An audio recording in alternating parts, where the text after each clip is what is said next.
Esse vídeo aqui não vai estar em português, então recomendo que você ative ali as legendas nativas do YouTube. É só você clicar ali em CC, ativou as legendas e é isso aí. Valeu! Fala galera do Mais Esportes, hoje eu tô aqui com o Bwipo, que ganhou da Lta. First of all, congratulations Bwipo, parabéns. Obrigado. Oh, nice. Bwipo, my first question is, what do you think about the series? Because sometimes get a little noisy. Yeah, for sure. I think first game, in general, I think our practice leading up, there's actually an Lta South team that was owning us. É Isurus, né? Basicamente é que... Cara, a tradução tá meio errada. Mas o Bwipo acabou de falar que tinha um time da Lta Sul que tava destruindo eles em scrim. E só que ele disse que não vai falar. It was bad. Like we were getting owned.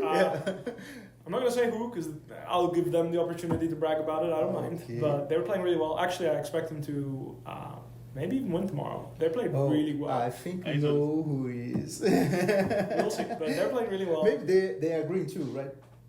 Oh, okay. I actually don't know if they're green. I haven't seen their jersey, so maybe. Oh, okay. I just know that they played really well together. Okay, Zurus. So usually when you play against a team that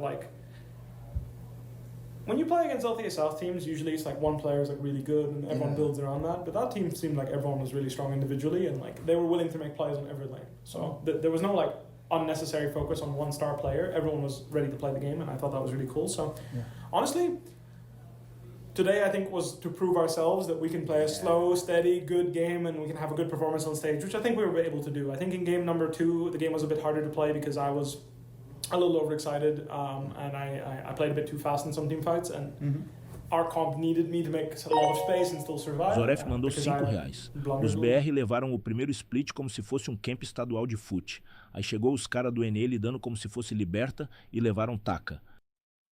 Died a bit too fast.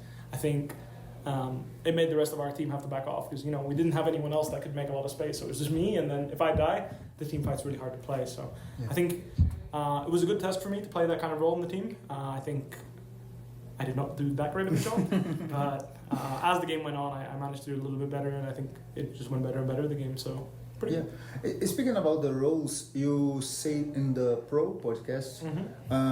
Do you think a team who had a good overperform is a team who play all the fives together in the win condition, right? So everybody using the tempo to the win condition and things like that, and you say like you guys are sucking in this. Yes. Do you think FlyQuest is improving? I think we are improving on it. I think today was a good example of it. Like for example, when our Lilia wanted to, like we were thinking about should we go straight topside because they have no summoners, or should we wait for our Lilia? And we made an agreement that we would wait on our Lilia to keep farming, get stronger, and then we would play together when she's ready.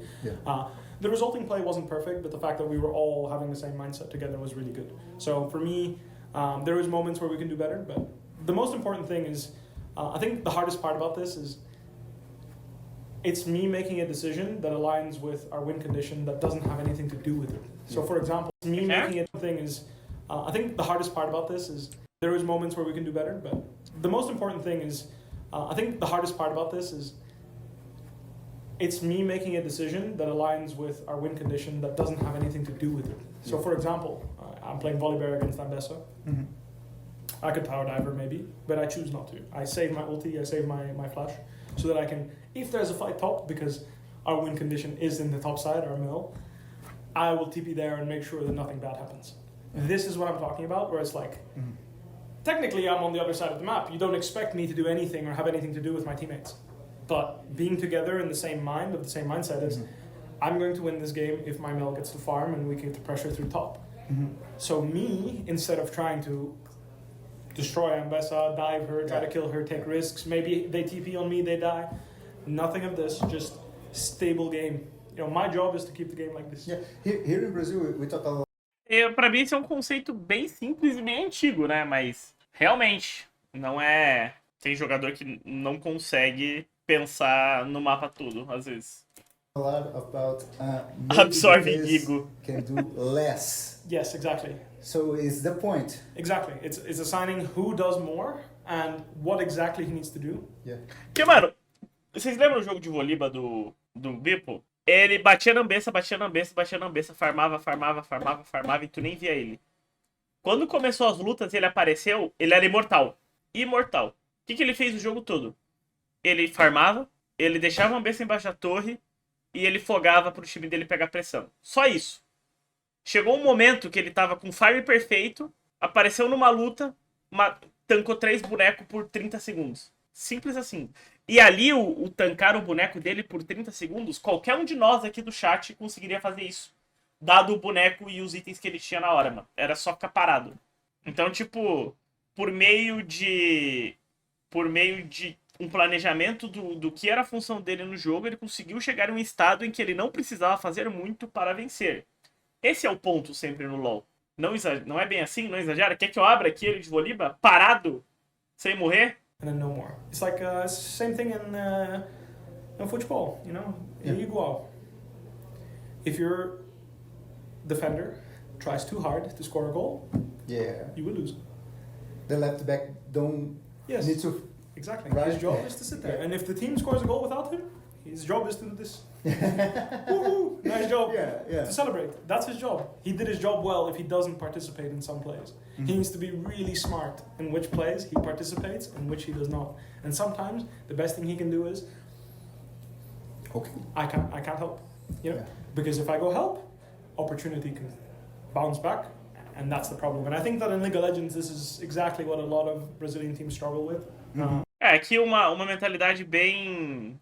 O Bwipo tem um weak side no coração, digamos assim. R$5. A Aitolão e o Trimby não jogou nada contra a FlyQuest, nem contra a Team Liquid, nem contra a Cloud9, nem contra o Saint Thieves. Bizarro.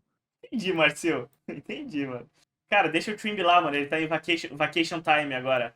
Just in general in Southern America, I think a lot of teams struggle with this. You know, even the opponent that we played against today, some scouting was their top laner likes to fight when he's not supposed to. Oh. So I knew that whenever he tries to fight, there's someone there. Okay.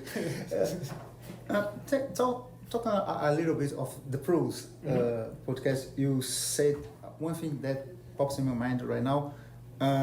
Eon and Cortes are talking about, TL is doing something different, and you say, no, we don't. Yes. And the quote that you have is like, when I see the stage, nothing's different. And the people only sees the stage. Yes. And my question is a part of this idea the inspiration behind do scrims in live, so the community can have the sense of criticism, like, oh no, they tried this. Yes. For me, streaming Newland scrims. mandou R$3. Ele parece ser um cara que chamaria pro churrasco. Bwipo pareca é muito gente boa. O Bwipo é gente boa, mano. O Bwipo é gente boa. Those 3 main things. The first thing is content. This is the most important thing. Yeah. It's for people to enjoy themselves watching their favorite players make more content. At the end of the day, you have maybe 2 hours or 3 hours of content each week for each team. Yeah. That's what Riot provides, right? They make us play one weekend. We play one best of 3. This is what, 3 hours of content? That's nothing. Yeah. I can do 3 hours of nothing and my and week don't doesn't create change. the bound. Exactly. Right? No bond. Exactly. And that's the first thing. Is like every week, if a fan wants to watch us practice, they can. They don't have to, but they can. Yeah. You know. So that's the first thing. Is making some content for people to know what we're like, learn our personalities, and just have a moment in their week or a moment in their day where they can enjoy themselves watching us. The second thing that is for me important about streaming scrims is, quite frankly, helping people understand the difference between great League of Legends and good League of Legends.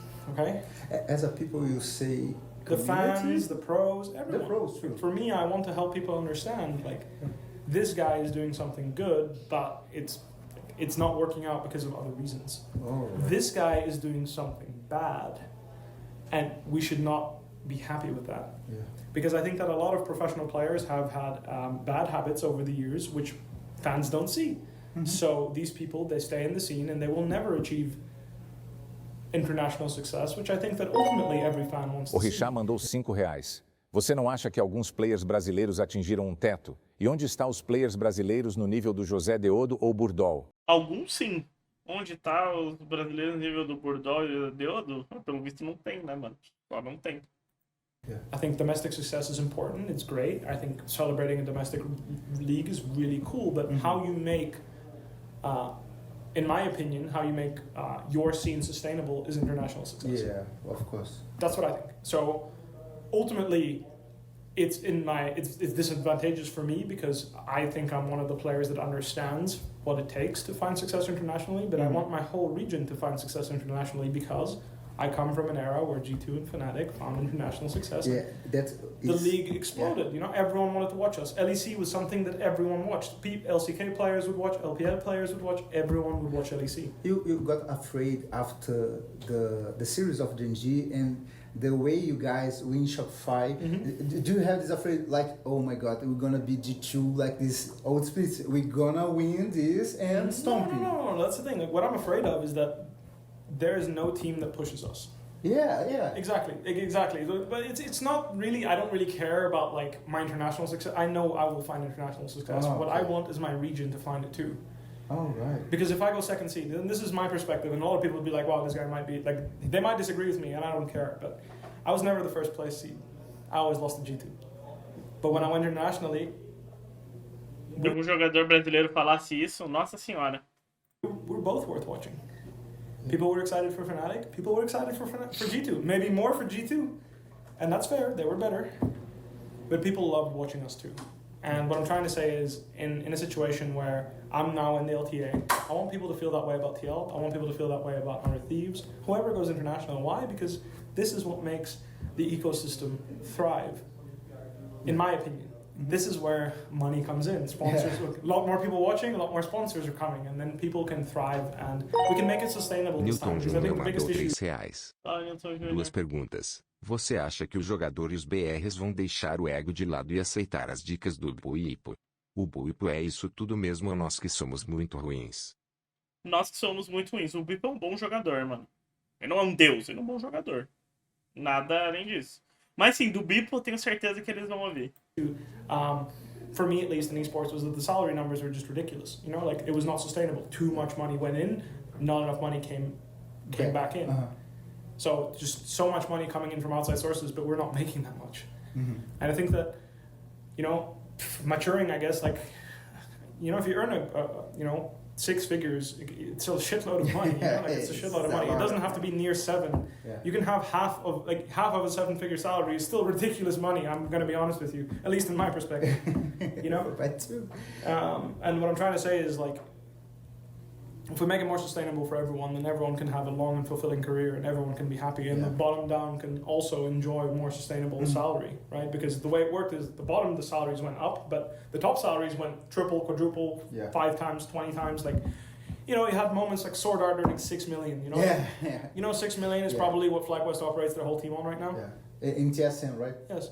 I'm saying that much money pissed away on a 1-year contract for what I actually think probably 2 whole teams can function on for a whole year. It just goes to show that, like, whoever was in charge was just an absolute idiot. Like, who the fuck who came up with this idea? Like, even 2 million a year, 1 million a year. Like, I got a 900,000 euro contract, and I was like I almost didn't believe the number. I was like, where do you guys pull this from? Like, where is this money coming from? Yeah, it doesn't make any sense. And don't get me wrong, I had a really big contract. I had a 3-year contract in Fnatic. I had 1.5 million euros over 3 years, which is still, to me, that's too much. Yeah. I don't want esports to repeat that. But what I do want us to repeat is how to create passion. Right. It is being Fnatic, it's being G2, it's taking that international success, or taking the domestic success of us, forcing each other to do better, and then going internationally. The reason why I think both teams did so well is because when we play domestically, we would play our Gangplank, Cassiopeia, Xayah comp. That's what we play. Gangplank, Cassiopeia, Xayah. We drafted this all the fucking time. We went Worlds, we drafted the same fucking shit. That team made us reconsider if that's a good comp. Yeah. We know we're like, shit, can we draft this? Like, is this matchup even playable? Like, like, should we do this? Yeah. And they push up. And they push us, and they make us adapt our strategy. Yeah. Expand our champion pools. And then when you go international, you know exactly what you can do and what you cannot do. Because this is the thing, like, having that exact measurement of, like, this is what we can do against the best players in the world, and this is what you can't get away with. this is the fine line. It's so hard to find international success. Yeah, we need to. Sorry. No, it's very good, but I just want you to finish talking to this Brazilian community who loves you. What do you think about them? And maybe in Portuguese, you I can do try. this. Let me try. Iga mandou 3 Eu amo o reais. Brasil. Calma aí, E- Fala Tockers. O bizarro é que no Mundial U50, onde apenas tinha 2 anos de cenário, os cara ganhou MD3 da Sentinels, que é do M, A, e tirou o jogo da KT Roster, da Coreia. No PC parece que os caras só estavam acomodados por anos. Não, mas não por dá isso pra não comparar, ganham. mano. Sei lá. Não dá pra comparar. Não dá pra comparar. Principalmente por ser um jogo novo, é incomparável, velho. Let me try. Eu amo o Brasil e todos os fãs. Fãs, yes. Amei muito para ficar aqui. O comida é muito bom. Muito bom. Comida é boa. Estou ficando... Nós pode ser ruim no LoL, mas a comida é boa. O solo queue é melhor que eu anticipei. Que esperava? Okay, right. So I'm having a lot of fun. Yeah. I'm having a lot of fun. Thank you, man. Thank you so very much. much. Obrigado It's a demais pleasure. para todo mundo. O Bwipo tentando ali, né? Ter uma mentalidade de crescer a região dele como um todo, porque vai ser melhor pra todos. Alguns diriam até que é um pouco otimista demais. Pelo menos ele tá tentando fazer algo, mano. Pelo menos tá tentando fazer algo. Mas sem dúvidas nenhuma, o que ele falou de, por exemplo, ter G2 e Fnatic se degladiando é muito importante.